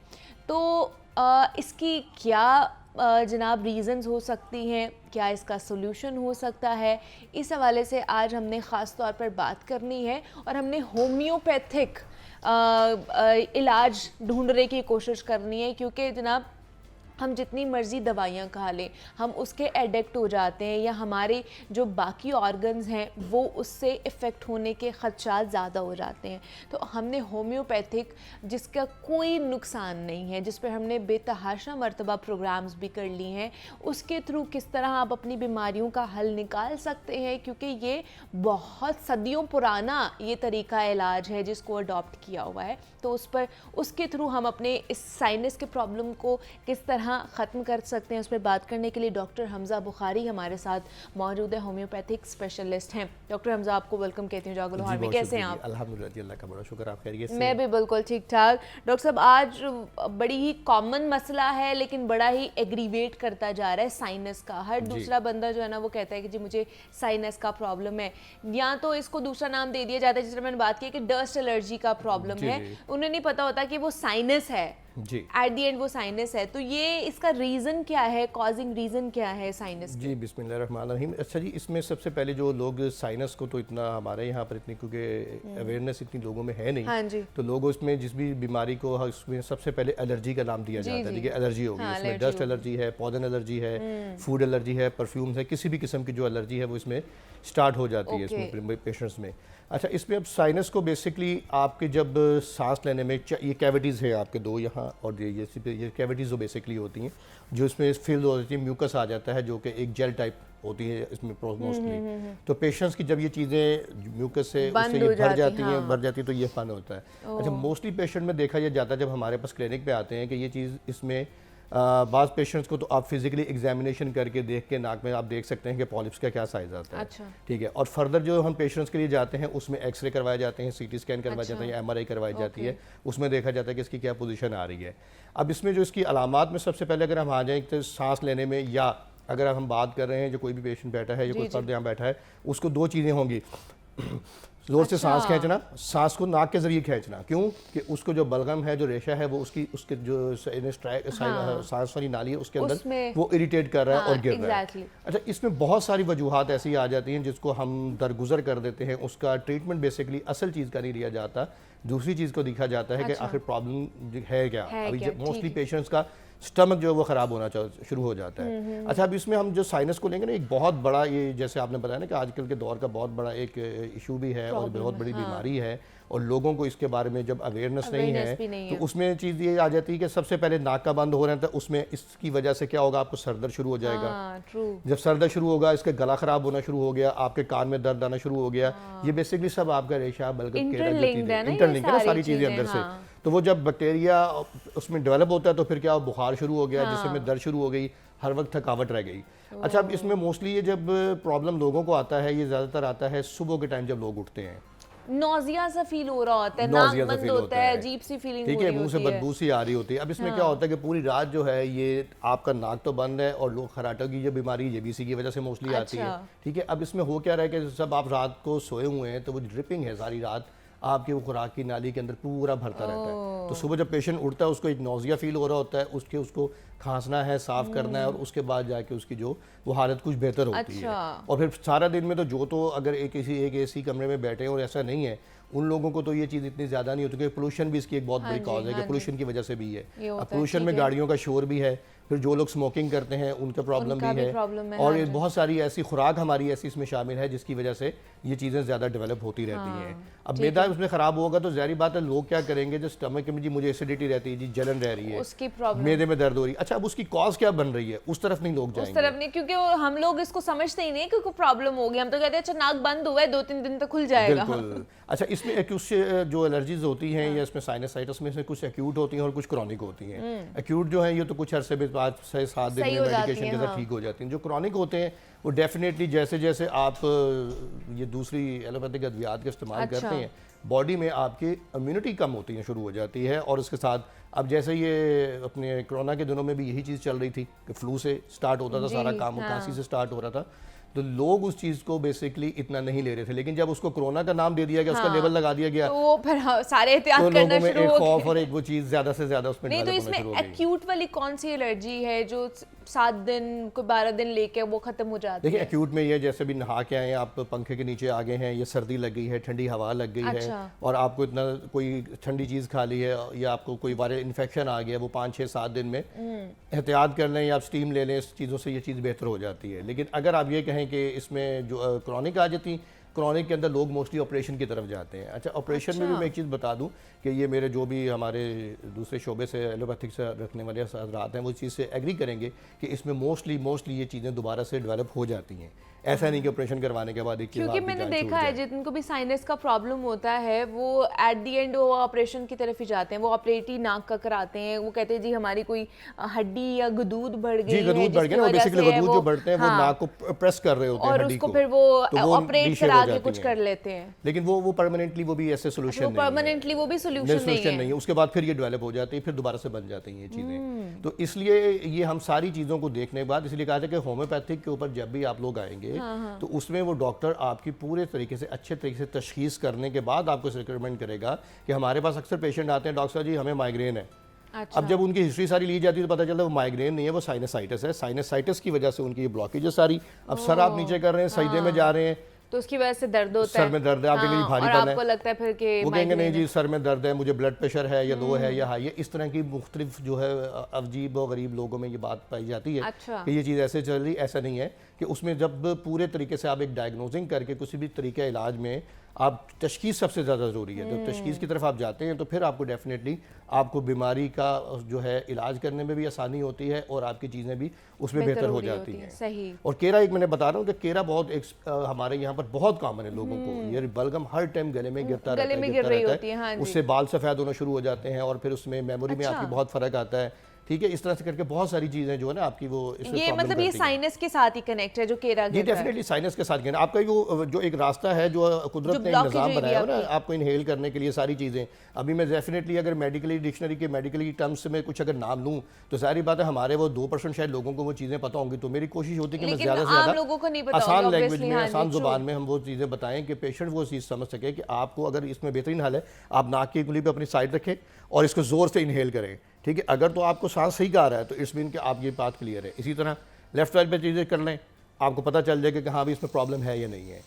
तो ये लोगों को बेसिकली चीज़ है। एक मेरा ठीक है हम डॉक्टर हमजा, एक मेरा थोड़ा सा खराब वो देखें ना, आप आंखों में पानी आ जाना, छींके आ जाना, ठीक है, ये सारी इसी चीज़ों में आप देखें ना, आपने ऐसे किया आपकी आंखों में पानी आना शुरू हो गया। एग्जैक्टली, इसमें मैंने किया है तो मेरा ये वाला कुछ है मसला। अच्छा, अब इसकी रीज़न क्या हो सकती है कि आपका जो माहौल है, जो आपका जो एनवायरनमेंट है वो है एयर कंडीशन हर टाइम। हाँ, ठीक है, exactly. अब जो लोग ज़्यादातर एयर कंडीशन इस्तेमाल करते हैं, वार्म नहीं रहते, गर्माइश को नहीं अपने उसमें मामूल में बनाते, उन लोगों के लिए प्रॉब्लम होती है। अच्छा, उनके लिए भी हो जाता है साइनस। हाँ, और फ्रेश एयर नहीं ले रहे, ऑक्सीजन लेवल अच्छे तरीके से नहीं ले रहे।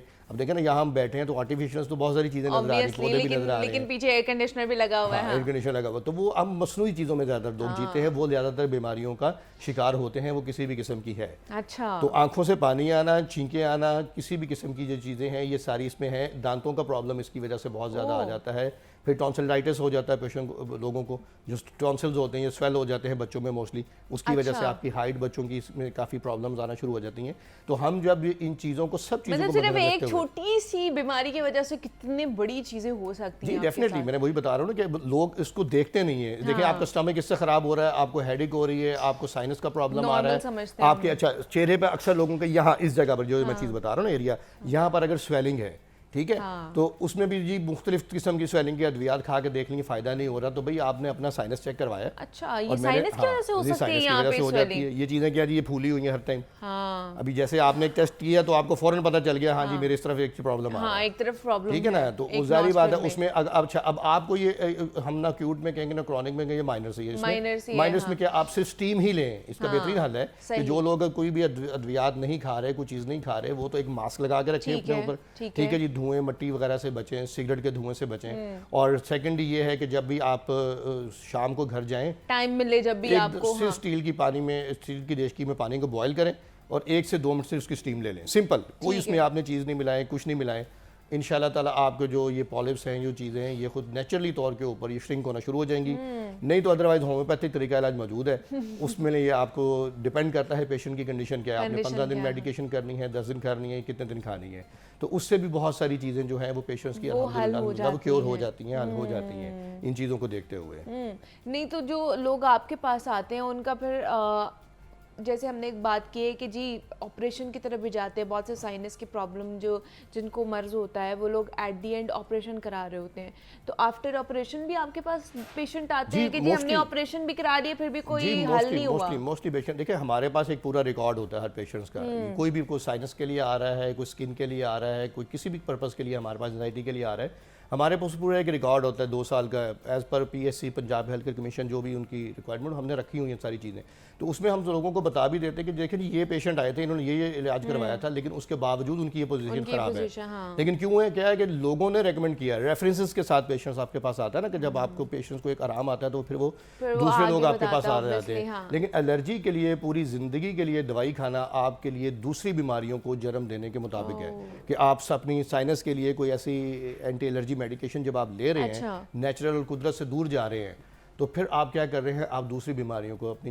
दावत दे रहे हैं, उसमें फिर आपके जो है कलर कंप्लेक्शन ख़राब होना शुरू हो जाता है, स्टमक जैसे मैंने बताया शुरू हो जाता है, माइग्रेन की वजह से अगर आप पेन किलर बहुत ज़्यादा खाएंगे डेफिनेटली आपके किडनीज़ के ऊपर इफेक्ट करेगी। हम तो वो चीज़ें बता रहे हैं, लीवर के ऊपर इफेक्ट करती हैं। चीज़ें वो हैं कि जो लोगों को पता भी हो और चीज़ें चल भी रही हों कि हाँ जी ये ट्रीटमेंट है, ये तरीका इलाज है, और इस चीज़ को लेकर हमने जाके फॉलो करना है। तो फिर जो पेशेंट होते हैं या जो हमारे देखने वाले हैं डॉक्टर हमजा, फिर वो यही कहते हैं कि अगर हमने होम्योपैथी की दवाई खानी है तो फिर वो हम कितनी देर खा सकते हैं? हमें फिर 2-2 साल या 3-3 साल तो नहीं खानी पड़ेगी एक बीमारी से छुटकारा हासिल करने के लिए? देखिए कुछ मैंने बताया ना कि जो एक्यूट है वो तो कुछ अरसे में कवर हो जाती है वो चीज़ें, उनको दवाइयाँ की ज़रूरत नहीं पड़ती। जो क्रॉनिक है उनको 2 से 3 बार ट्रीटमेंट करवाना पड़ता है, बजाय इसके का ऑपरेशन करवाएं, लेकिन उससे भी उनकी जो चीज़ें हैं वो मामला सेटल डाउन हो जाते हैं, प्रॉब्लम नहीं रहती।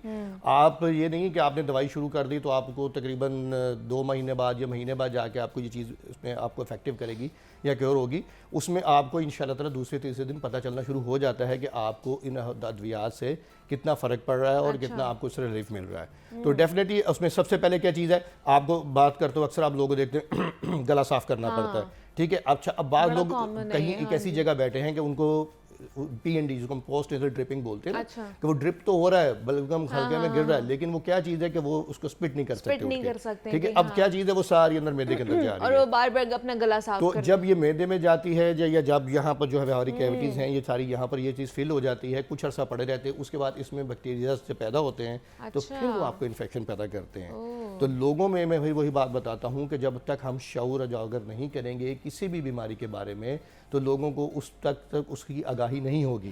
अब लाहौर न्यूज़ के चैनल से, दुनिया के प्लेटफॉर्म से आप लोग सुबह रोज़ कोई ना कोई चीज़ बता रहे हैं लोगों को। अब ये लोगों पर डिपेंड करता है कि वो उससे कितना इल्म हासिल कर रहे हैं या कर रहे हैं या नहीं कर रहे हैं। आपने बता दिया जी कि ये बीमारी है, ये इसके सिम्टम्स हैं, ये इसका हल है। अब कोई मानता तो ठीक है, नहीं मानता तो वो उसकी मर्जी है। लेकिन हम अपना किरदार जो अदा कर रहे हैं कि जी आप देखें, हम मैं नहीं कह रहा कि आप बुखारी क्लिनिक पे ही सिर्फ आएँ, आप किसी भी जगह पर आप जा सकते हैं, सेल्फ मेडिकेशन नहीं करें। लोगों को चाहिए सेल्फ मेडिकेशन नहीं करनी चाहिए, किसी डॉक्टर के पास तो एटलीस्ट पूछ लेना चाहिए कि हज़ारा ऐसी अद्वियात हैं जिनसे आप एलर्जी की बीमारी से, आप साइनसाइटिस से आप बच सकते हैं। देखिए ना, एक पेशेंट उठता है सुबह उठते साथ ही, उसका क्या काम है, आंखों से पानी और उसने 10-12 छींकें मारनी है कि वो छींकों के बगैर उसकी सुबह नहीं होगी। तो उसके लिए क्या हाल है कि अगर आप 5 कतरे होम्योपैथिक अद्वियात के पी रहे हैं और उससे आपको रिलीफ मिल रहा है तो दैट्स गुड, ठीक है ना। अच्छा, इसमें ड्रॉप्स देते हैं या दवाई देते हैं? जी, ड्रॉप्स की सूरत में भी है और टैबलेट्स की सूरत में भी है, दोनों सूरतों में है। दोनों सूरतों में है। लेकिन देखा ये जाता है कि पेशेंट्स के सिम्टम्स क्या आ रहे हैं, पेशेंट की अलामतें क्या हैं, उसके मुताबिक हम अद्वियात दी जाती हैं। जैसे पॉलिप्स है, अगर साइरस में पॉलिप्स आ गया ना, सॉफ्ट जो म्यूकस है इसमें आ रहा है, तो डेफिनेटली उसके लिए अद्वियात कुछ और होंगी। अब बाद लोग हैं उनको यहाँ पर फ्रंट पर नहीं है, फ्रंट में है, यहाँ पर है, माथे के ऊपर आ रहा है, सर में आ रहा है ना, जैसे सजदा करते हुए नीचे की तरफ जा रहे हैं नमाज में तो सर पे भारी बना रहा है, ठीक है। तो वो कह रहे हैं जी मुझ पे तो किसी ने तवीज़ कर दिया, मैं सजदा नहीं कर सकता। हमारे ये कहते हैं जी नजर लग गई है, बहुत बुरी नजर लग गई है, किसी की काली नजर लग गई। इन चीजों को मद्देनजर रखते हुए देख रहा है। वैसे डॉक्टर साहब इसका भी है, होम्योपैथिक में इलाज है काली नजर का भी? नहीं, देखिए काली नजर का तो इलाज वो वहम है ना, लोगों को अगर वहम आ जाते हैं ये ऐसी चीजें कभी नहीं जा सकता, वो उसका तो इलाज किसी के पास नहीं। लेकिन हाँ, एंजाइटी आ गई, डिप्रेशन आ गया, या बाद लोगों को एंजाइटी जो ना एंजाइटी हो जाती है बाद लोगों को इस वजह से, क्योंकि ऑक्सीजन लेवल उस लेवल की तरह से दिमाग पे नहीं पहुंचता।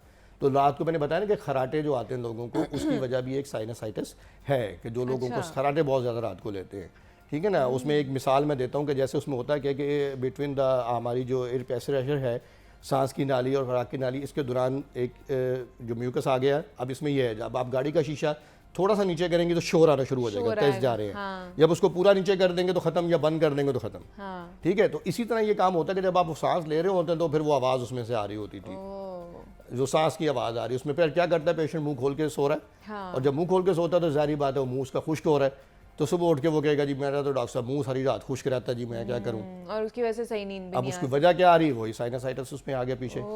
हेडिक आ गई, हेडिक में क्या चीज़ आ गई, हेडिक में भी आपका साइनसाइटिस आ गया पीछे। तो इस तरह का मुख्तलिफ जितनी चीज़ें हम जिनको लेंगे वो डेफिनेटली वो चीज़ें इसी चीज़ से रिलेटेड आ जाती हैं। मैदे का ख़राब होना, बालों का सफ़ेद होना, सांस का ना आना, सर दर्द होना, ये सारी एलर्जी, आंखों से जो है वो पानी आना, छींकें आना, ये सारी चीज़ें जितनी भी आती हैं ये होम्योपैथिक में इसके क्योरेबल है, इसका इलाज है। अच्छा, दूसरा ये बताइए कि ज़्यादातर लोगों को ना ये सर्दियों में होता है, क्योंकि सर्दी ज़्यादा लगती है, उसकी वजह से भी वेदर भी कोल्ड होता है तो नाक बंद रहता है या फ्लू ज़्यादा होता है। जी, मैंने बताया ना कि जैसे अभी मैंने आपको एक एग्जांपल दी थी कि जो लोग ठंडे माहौल में रहते हैं, एसी में रहते हैं, एसी गाड़ी में रहते हैं, हर टाइम सामने एसी लग रहा है, जैसे ही एसी की हवा पड़ेगी तो क्या होगा, वो शुरू हो जाएगा, उनको शुरू हो जाएगा, एग्रीवेट हो जाएगी, ठीक है, एग्रीवेट होना शुरू हो जाती है वो चीज़ें। है बीमारी मौजूद है, लेकिन क्या किया कि आपने उसके फ्रेंडली जो माहौल था वो उसको दे दिया, वो प्रोवाइड कर ठीक है। जब तक आप फ्रेंडली माहौल उसको देंगे तो वो बीमारी और ज़्यादा बढ़ेगी, तो इसलिए आप ये कोशिश करें, अभी जैसे ये इन्वर्टर एसी आने से पहले बहुत सारे लोग ऐसे थे कि वो एसी की हवा में नहीं रात सो सकते थे कि डॉक्टर साहब नहीं, लेकिन फिर उन लोगों ने आज से 8-10 साल पहले जब इन्वर्टर के एसी आए तो उन लोगों ने शुक्र अदा किया, उन्होंने कहा डॉक्टर साहब इन्वर्टर में मैं ठीक हूँ, और अगर हम वैसे दूसरे एसी में बैठते हैं तो हमें छींकें शुरू होना शुरू हो जाती हैं।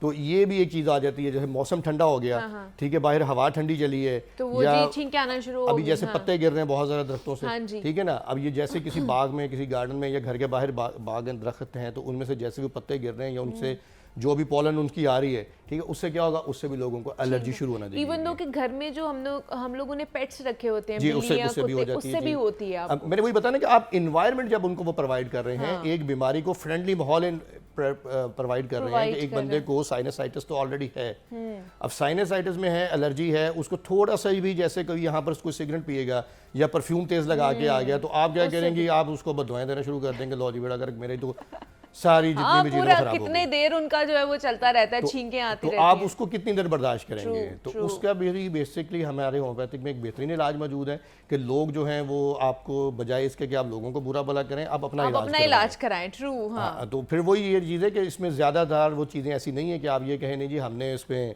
कोई बहुत ज़्यादा इसके टेस्ट की ज़रूरत है, ये कैसी चीज़ है। हाँ, बाज़ लोगों में इम्यूनिटी की वीक होती है, जैसे IgE लेवल बहुत बढ़ जाता है, एलर्जी हो जाती है, उसमें फिर स्किन के ऊपर भी कुछ चीज़ें आना शुरू हो जाती हैं, और प्लस जो है ये आपकी इम्यूनिटी वीक हो जाती है। तो इन चीज़ों को बेहतर करने के लिए आप सबसे पहले फिर वही चीज़ है कि आप ऑक्सीजन लेवल अगर सुबह में वॉक के टाइम ज़्यादा अच्छा ले रहे हैं वो बेहतर है। आप ज़्यादा ठंडा पानी नहीं पिए, ठीक है जी, वो ज़्यादा नहीं पिए, और ऐसी चीज़ें जो कि आपको रेशा और बलगम पैदा कर रही हैं, आपकी तबीयत के ख़िलाफ़ हैं, आप उन चीज़ों से जब अवॉइड करते हैं तो फिर बहुत सारी ऐसी चीज़ें हैं कि जो इनके लिए आपको मेरा नहीं ख्याल किसी भी दवाई की ज़रूरत पड़ती है।